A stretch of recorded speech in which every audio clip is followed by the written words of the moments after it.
साली आधी घरवाली।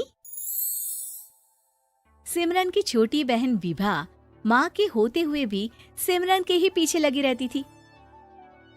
सिमरन, आ गई हो तो इसे खाना खिला दो। बोल रही है तुम जब तक नहीं खाओगी ये भी नहीं खाएगी। क्या है विभा, तुम खा लिया करो ना, मुझे ऑफिस से आने में देर हो जाती है। और कोई छोटी बच्ची तो हो नहीं तुम जो खाना भी नहीं खाती हो कि दीदी आएगी तो ही खाऊंगी। हाँ हाँ, छोटी बच्ची ही समझ लो। और एक बात, जब आपको पता है कि मैं आपके बिना नहीं खाती हूँ तो रोज रोज क्यों बोलती हो? अरे क्या है ये, दोनों बहनें कम माँ बेटी ज्यादा लगती हो। अरे दीदी की शादी हो जाएगी तब क्या करेगी बोल? जब होगी तब की तब देखेंगे। मैं तो दीदी के साथ ही रहूंगी हमेशा। दोनों की शादी ऐसे घर में कर देंगे जहाँ दो भाई हो।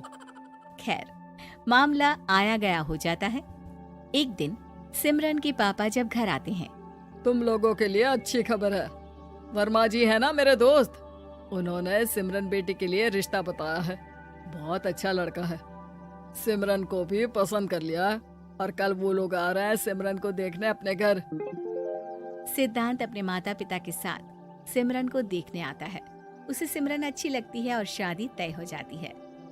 सिद्धांत की माँ कहती है, अब तो हम लोग ले जाएंगे जल्द ही अपनी सिमरन को यहाँ से।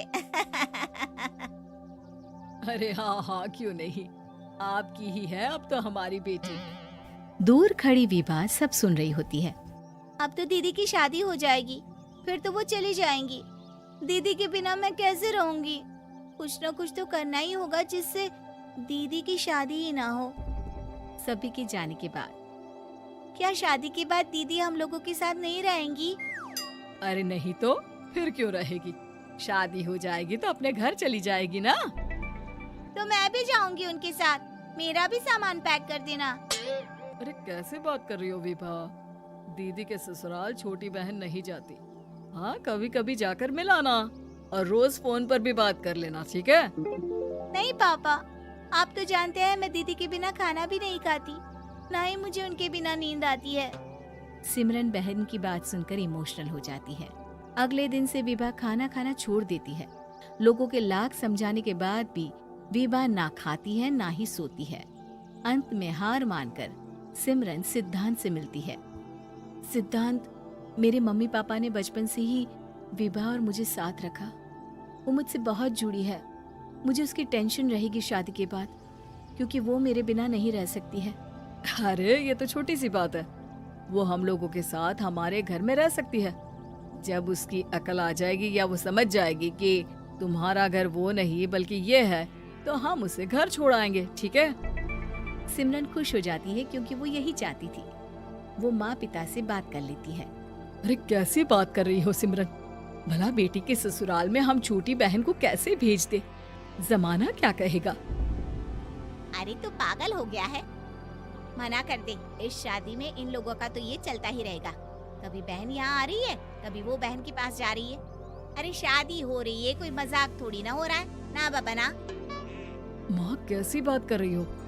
सिमरन से मैं जुड़ाव महसूस कर रहा हूँ और इतनी सी बात के लिए इतनी अच्छी लड़की को कैसे छोड़ सकता हूँ? सिद्धांत की भी जिद होती है कि वो सिर्फ सिमरन से ही शादी करेगा, और होता भी वैसा ही है। सिद्धांत और सिमरन की शादी हो जाती है और दहेज में आ जाती है विभा। शादी के बाद बुआ सास कहती है, अरे माँ ना, साली आधी घर वाली होती है, लेकिन ये क्या, तुम तो उसे घर ही ले आए। तभी चाची कहती है, सिद्धांत को तो हम लोगों ने सीधा समझा था, लेकिन सबसे तेज तो यही निकला। अरे देखो कैसे दहेज तो नहीं लिया, लेकिन साली पर कब्जा कर लिया। सिद्धांत ने इस और तो सोचा ही नहीं था, लोग उन लोगों के बारे में ऐसी भी बात करेंगे। वो वहाँ से चला जाता है और चुपचाप अपने कमरे में लेट जाता है। क्या हुआ सिद्धांत, तुम अचानक से परेशान हो गए? कोई बात है क्या? अरे नहीं नहीं, वो थक गया था ना, शादी की सारी तैयारी और रस्मों के बीच, सोच रहा हूँ थोड़ा आराम कर लूँ। हाँ ठीक है, आप लेट जाइए, मैं विभा का बेड लगा देती हूँ जमीन पर। क्या? वो यहाँ सोएगी? हाँ, बताया तो था कि उसे नींद नहीं आती मेरे बिना।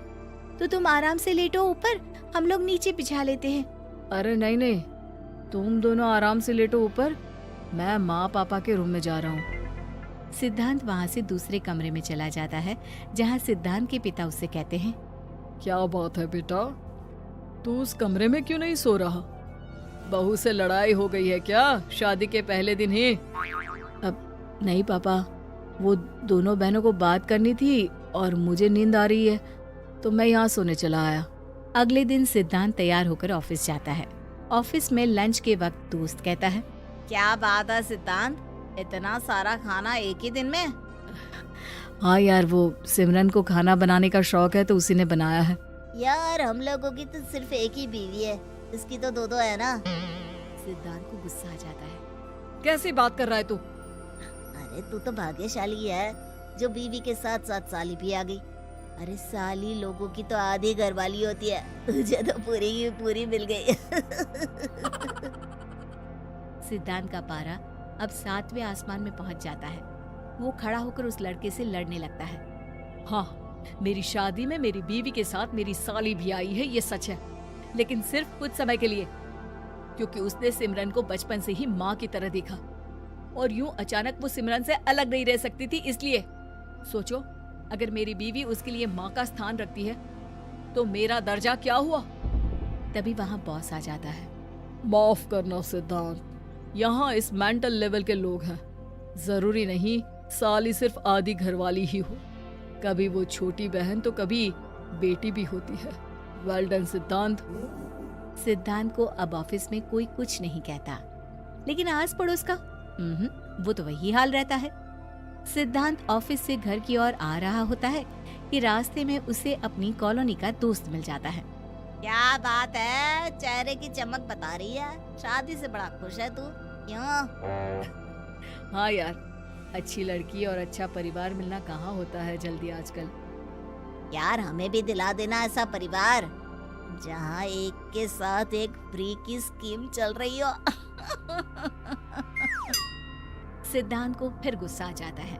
वो दोस्त को मारने के लिए हाथ उठाता ही है कि वहाँ विभा आ जाती है।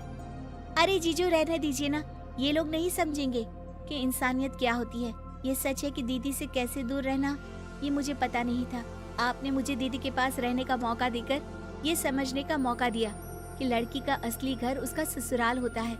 मैं समझ चुकी हूँ, मैं जा रही हूँ जीजू, लेकिन मैं खुश हूँ कि आपने मुझे अपनी छोटी बहन समझा। सभी उन लोगों को देखकर ताली बजाने लगते हैं। विभा अपने घर चली जाती है और सिद्धांत खुशी खुशी सिमरन के साथ रहने लगता है।